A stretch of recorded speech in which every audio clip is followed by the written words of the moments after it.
All right. So I'm going to tell you a little bit about me, jump into this. My name is John Hoffman. I'm a creative producer, which I'll get into in a second.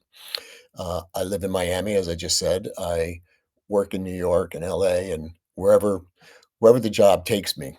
So if you ever watched a movie, if you've ever a lot of producers, right? There's executive producers who put deals together and money and stars and then there are line producers who actually manage the day-to-day production. And then there are creative producers or showrunners like me who take an idea, a concept for a brand, either a television commercial or a live event or a PR stunt, and take it from an idea, from a concept through execution. So, a good way to think about it is I'm a general contractor. All right. If you're a brand or a company, you have a idea of your homeowner, you want to build a home, you buy the land, hire an architect who gives you a plan. That's an ad agency or a creative service company. Then they find a production company, a builder to bring that to life. So that's an analogy that'll give you an idea what I do. And the only big difference about construction and construction people may split hairs on this. And what I do is normally in construction, there's a sequence. You buy the land, you make a plan, you you go at building it and you build from the foundation up. Well, in advertising and events and television, sometimes we put the roof on the house before we put a foundation in. There's a star attached, or there's a date attached, or a place attached. So you not only have to understand the process, but you got to be able to do it inside out. And what I can talk to you guys about is so the gig economy, what we live in now, right? Everybody's in the gig economy. Everybody's uh, part time. It's a buzzword, but I've been freelance 80% of my professional career, which means I've gone gig to gig to gig to gig to gig, and to you know some of my longest gigs in decades have been 3 months. So you imagine the number of gigs that we're talking about here, the number of companies, the number of brands. Um, So that's kinda it, and I've been inside a bunch of companies, seen a lot of different corporate culture, seen a lot of people get picked out of the crowd and elevated up, and we'll go from there, and I'm glad I have a question because I'd rather answer questions than just ramble. Excuse this right here. What do you think the number one thing we should all focus on in building or rebuilding our reputation? Well, it's a great question. Do you love what you do? Because if you love what you do, it'll show, right? You need to rebuild your reputation. Here's the thing. You can say anything. You can say you're sorry 100 times to somebody, but they're not going to think you're any different until you act differently. So the number one way to change is to act differently right away. You can do that right now. Now, it may take people a little bit of time to catch up with your actions to rebuild your reputation, but the only way to do it is to address it, right? If it's a bad attitude or if you tardy or if you bad body or whatever it is, hopefully somebody will tell you directly what the problem is. Because if they tell you directly, you can address it. And if they tell you directly and you're not offended by it, because you shouldn't be offended, this is business. If somebody's actually pointing out something to you, they're probably trying to help you. I think we get too offended too easily in this life, especially in the what we say the mobile workplace. It's very easy to get off base with a text or information. I like a lot of face to face. So um, I think that's what I could say about reputation is change. Whatever it is, find out what it is and change. And if you're incapable of change, it might be the job. You might not be fit for what you're doing, honestly. And you got to love what you do to be good at it. So the next thing is what is the biggest mistake people make when branding themselves? Well, I'm not a personal branding expert, but I work with a lot of brands. And what a brand is when it has a statement, it makes a promise. A brand is a promise. It's promising to meet a need, right? If you're meeting a need, if you're a car company and you're selling luxury, you need to meet that need. You need to deliver on your promise.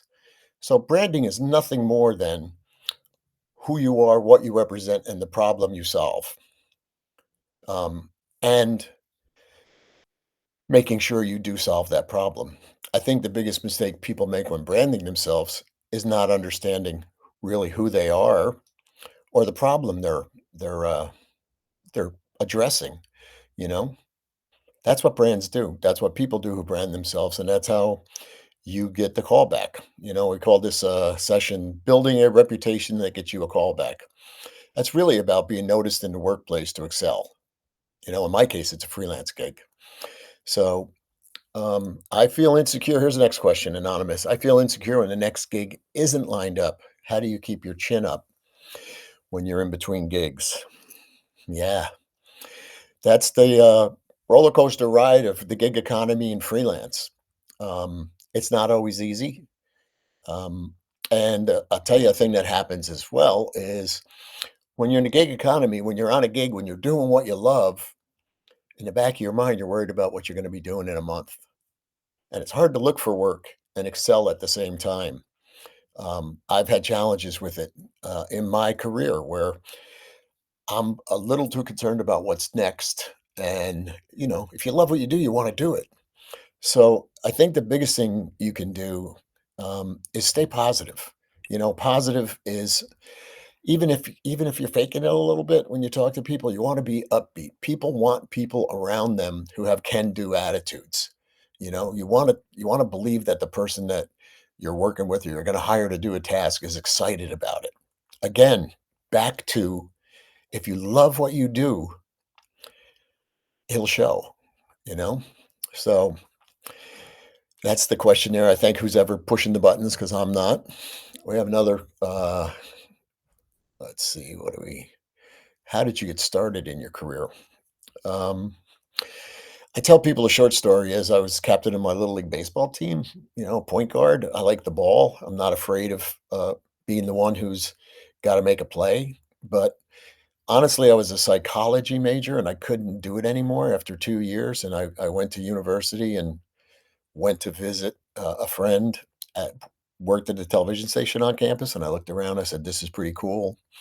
I had studied a little bit of media and I just changed my major on a lark and fell into it. And then I'm the type of guy who, when somebody says, we have a group assignment, who wants to direct? I was like, I'll do it. So it was really random, but when I found it, I knew it. So that's how I got my career started, like how I got interested in the occupation. My career, I started, I made so little on my first job, it's almost scary. Um, but I loved it, you know. And I loved it because it's different every day. I found recently a journal that I wrote when I was 30 years old, mountain biking around Europe when I decided I wanted to be in the gig economy, when I really left my first job. And in it, I wrote over and over and over, I just don't want to do the same thing every day. I just don't want to do the same thing every day. So funny to look back on that thing years later and realize I kind of knew what I wanted, and on that merit, I was successful. Lucky, I didn't have that as a mantra after that. I just wrote it when I was months on a bicycle. So there you go, random. Um, Let me see. There's a couple other questions over here. I see the um,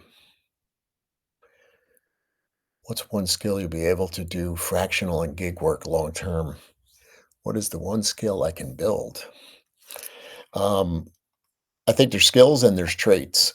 Um, I think and this may sound a little weird, but admin, assistant work, executives or creative people always need a right-hand man, always need somebody there to help them with the details. And I want to tell you a little secret about some of the biggest producers in Hollywood. They were assistants. They hung around the person. They got a mentor. They got somebody who was an executive who they took care of details for them. They got involved in the profession and learned kind of side by side with somebody. So you can get that experience almost anywhere. But I think the skill, obviously, right now, if you look at trends, I mean, everything's AI. I personally, in the event business, I'm gun ho on events coming up because I think the more people do this, the more time we spend looking at this, the more we're going to need to be face to face in events and social settings. And brands already understand this. So they're already out there making sure we get together and interactive. And, uh, you know, so been in the industry 20 plus years, having a hard time describing problems I'm good at solving. How do you become better at articulating pain points that you solve? Um, well, you need to do a skill assessment, right? You need to, again, back to the personal branding thing. Do you know what you're good at? Honestly, what you're really good at. Write your pros down, write your cons down, right? Just write what you're good at and highlight what you love doing. All right. And and it'll emerge. I'll tell you another way to do it too is ask a couple of people that you work with what your best quality is or what they enjoy about working with you. I recently did this for myself because I had to write a little bit about myself. So I reached out to a few former clients and a few former coworkers and you know, I don't know, people see you differently than you see you. I got I got things I hadn't thought about in my own skill set that they called out, and they were soft skills. They weren't like, "He's a great programmer." It was like, "I can count on him. He's got when he says he's gonna do something, I know it's gonna happen." I talk to people a lot about personality traits and the that can-do thing. I've taken waitresses and turned them into producers in 2 years and 18 months because I could see they know how to smile and get through a hard situation. You know, that's tough skin. Tough skin is what you need to do to be in a position to make the kind of decisions that people in my role have to do. You have to be able to look at somebody and tell them the truth. You have to have the decorum to do it well, and you have to have the time sometimes to bite your tongue. There's always not the right time to say something. So I think articulating your pain points that you solve, ask some people. Write down what you're good at. I bet you're going to hear back from people a little different than you ask. Because I did, and I was surprised by what people called out about me. So, thank you for that question. How do you help a client or a brand figure out what they need? Um, different levels, different needs. Big brands, as I gave an early example, they have architects, they have agencies, they have creative departments. They set forth based on research a goal in media or event. They want to be at Bonnaroo. They want to do a big tent. They want to have an experience that people run to. They can tell you goals, sometimes the objectives. The key thing is understanding why they're doing what they're doing, what the outcome is. A lot of times you got to cut into the emotional core, the outcome, and then spread that out back out into the event because you're really looking for how do you want somebody to feel after they've encountered your television commercial, your event, your PR stunt, or you as a person after they've worked with you. What is the reflection you want? Well, what is the skill you want to be seen for? How do you want to be noticed? It is personal branding, and I'm kind of wandering between things, is all about how you behave in front of the professionals, honestly, and um, what your ethos is. Like again, leadership. I can count on you. That's what I look for. I can count on you. So, um, what are the deal breakers or warning signs that you shouldn't take a gig? That is such a good question. Oh my God. There is, first of all, your gut will honestly tell you, you know, you'll kind of feel something about a job. You'll either be very excited about it from a conceptual level or it's the right job. And then is it the right culture? And then what's the timing in your life? Sometimes we need a job, you know? Sometimes the pressure of life or a situation we're in makes you lean towards, yes, I need this right now, even if the signs are telling you not. You know, there's a difference between there's a saying that we have uh, about shooting things. Sometimes you do things for your reel, which is your portfolio. Sometimes I'm doing them because it's just going to show off what I do. And there's other times you do things for the meal. That's commerce. You're feeding your family. You're making money. So um, there's not only what you're being asked to do, but who you're being asked to do it, and if it's a realistic expectation. And if you know your craft, you can look at what the expectation is for you. I think qualifying that expectation. I'm telling you, I read job requests online that people are looking for my skill set with somebody who's been in the business for 3 years. I did not gain my knowledge in 3 years. I did not. But there's a there's a want in the workforce, and sometimes I feel like what they're saying is we want to hire somebody whose expectation is 3 years out of college and not somebody with 30 years experience. I don't know that to be true, but feels that way in business sometimes, you know? How do you know when it's time for a career shift? Should a lack of job opportunities in your current field factor into it? Absolutely. And I think if JT were on here, and she's a brilliant lady, and her staff does their recommendations and their classes, and the insights in their classes are phenomenal. And I think, the job market is such where you don't want to just leap, you know? I think when you're starting to feel that discomfort, or you want to start looking, and you want to have an idea of what's out there before you jump. Now, I'm not saying if you're in an uncomfortable situation or you hate yourself for going to work that you shouldn't quit. I did. I mentioned a little bit earlier that I took a mountain bike trip when I was 30. I was working at a TV station. I literally did this. It was Wednesday before Thanksgiving. I had been there for 2 years or something. My job had turned into a bit of a grind, or 3 years. And I went to my boss and I said, if I feel like I feel today on Monday, I'm going to have to quit. That weekend, Thanksgiving, I didn't see family. I didn't go out of I just couldn't shake this job. It had become a job. It was no longer my career. It was a job, a complete job. Monday, I walked in and said, I can't do this anymore. A lot of people were shocked because of what was going on. I just didn't feel it. So that's my personal experience with that. It's sometimes it's a gut thing, but I would tell you to make sure it's always better to have a line in the water and have some stuff or a little side gig, something to keep you over, because it's a tough market. So Michael has a question here. In your experience, are your clients more interested in the final success of your project or how you showed up during a project? I imagine you've brought a lot of value to a project that didn't get the intended outcome. It's a good question. And it's what I talk about a lot, which is my job often, as we mentioned a little, somebody asked a little ago, how do you start, or expectation.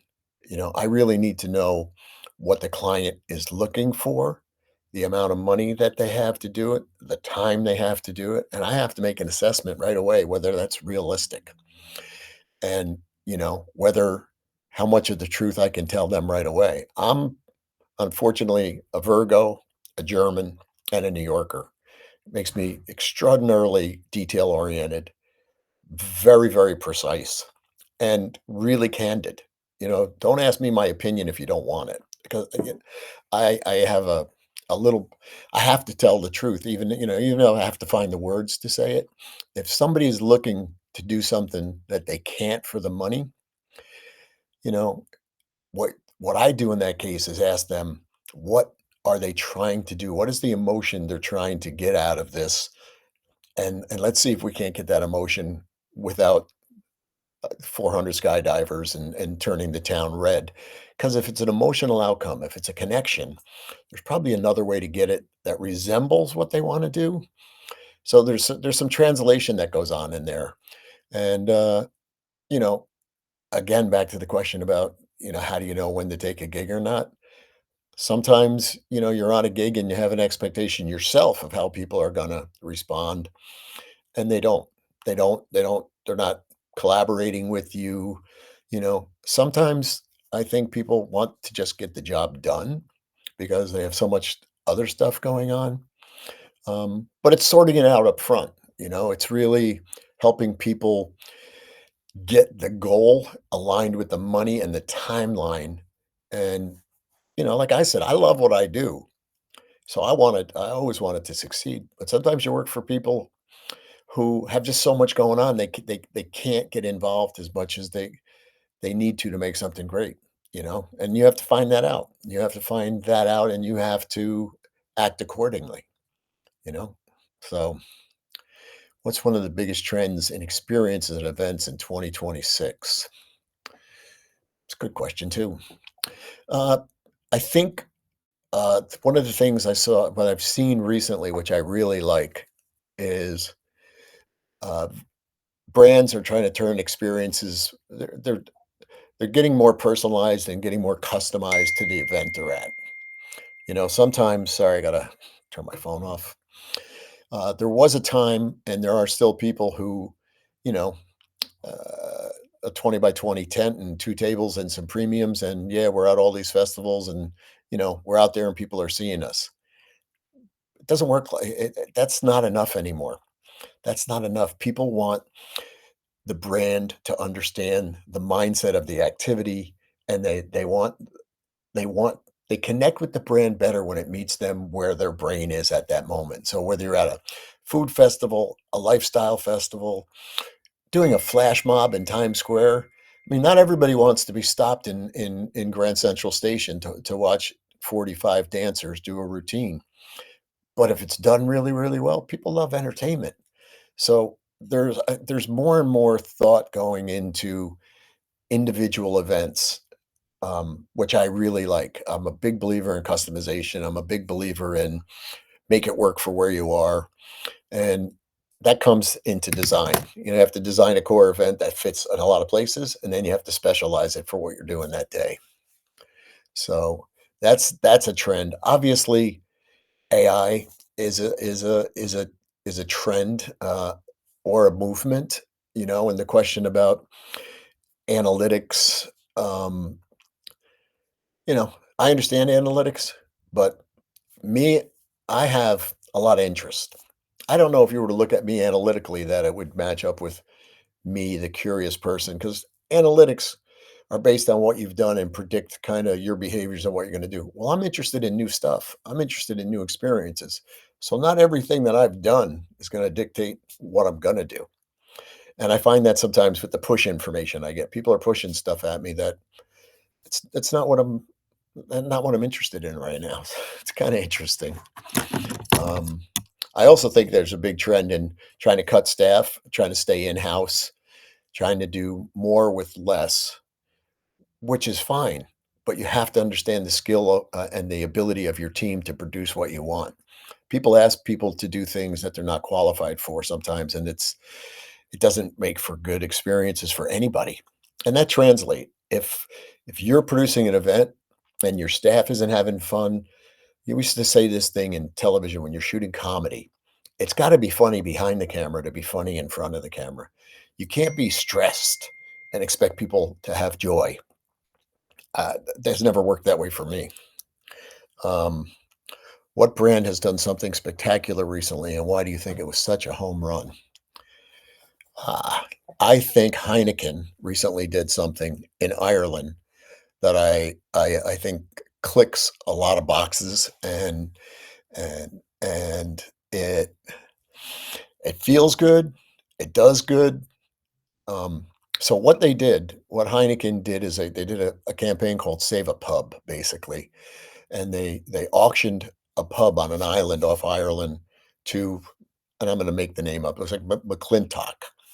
And when they did this promotion, they had a few goals in mind. I mean, they wanted to see if that could work, but they were also at the same time trying to keep the history of the Irish pub alive around the country. So they were memorializing some of the pubs, turning them into museums, turning them into giving them stories and backgrounds, and connecting them in a way where you could go. Not that there wasn't Irish pub tours, but they put it together in a way that brought a lot of energy to these pubs and gave them life Of course, they're trying to sell their product. But with this Irish pub, they asked people who had the name. You have to have the name because they wanted to keep the name active. They went to the owner and they had the owner help them write what they were looking for. They weren't sure when they launched this campaign if they were going to get a response or five responses. They got 5,000. They got 5,000 people in America that say they wanted to go to Ireland and own this pub on an island, you know? So that might give you an idea of how many people out there are looking for a shift in their life. So don't feel bad if you're thinking, I'm, I, I'm missing something, out of the lark like that. Somebody goes, yeah, I'll move to Ireland. There's a lot of people out there looking for s- something they don't have right now. Trust me. So, what is the best way to connect with me offline? You can get me on Subs, and it's on my bio. You can find me on LinkedIn. Um, we can start a conversation. I enjoy conversations. I mentor a few younger folks that I have on Subs, which is a small subscription thing. I also have some executives. I'm open to conversations, and I talk to a lot of marketing people and a lot of producers. We share a lot of information, so I'm open to that when time permits. For those for those uh, I would say chit chat. Sometimes there's not even a purpose for them, but Subs is the best way probably for this world to find me, and always open and willing to chat. So 11:29. Are we supposed to be a half an hour, Cassidy? Do you? I don't even. And so, what else can I tell you about? Um, so let me go back to a personality trait. Okay, I mentioned I'm a German, I'm a Virgo, I'm a New Yorker. I mean, what do you enjoy doing? You know? I mean, what is it that you find that you wanna do naturally well? I'm a big, big, big believer in if you're doing something you care about, you're gonna succeed about it. I see too many young people who are, they want to do something because of the prestige or because of the money or because of they've been convinced, I want my daughter to be a doctor. Well, if she doesn't want to be a doctor, she's probably not going to be a good doctor. She might be the one who just signed up to try to win the Irish pub. I really believe take enough time in whatever you're doing to find out what makes you happy and try to find a way towards that. It's so much more valuable. There's so much work in your life that if you love it, you know, that's it. Last story for you. Somebody asked me when I was going to retire. And I said I'd have to get a job first. I've loved what I've done so much that it often doesn't feel like work or it doesn't feel laborious. I enjoy going to work as long as the expectations are correct. So please reach out to me if I've done given you any insights. I feel like I spoke a million words, but it was my pleasure to be here today. And best of luck in the Work It Daily program. Listen to those folks; they're really smart. And good luck in whatever you do and wherever you go. And stay positive. Thank you.